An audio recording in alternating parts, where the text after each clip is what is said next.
みんなに見せてもらったら勉強嫌いだって書いてあったね。わかんないから嫌いだっていうのがたくさん書いてある。すごくよくわかる、それは。なんでかっていうと、別にこれ自慢でも何でもなく、俺は自分が分かったから好きだったから。これ分かんないとつまんないもんね。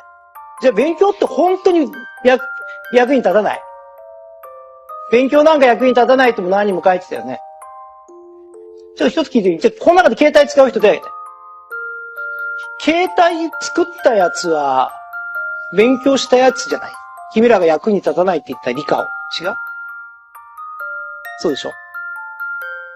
だから全員がやる必要はないのかもしれないけど、やっぱりそういうふうに一生懸命理科勉強したやつが作った携帯を君ら使ってるんだよね。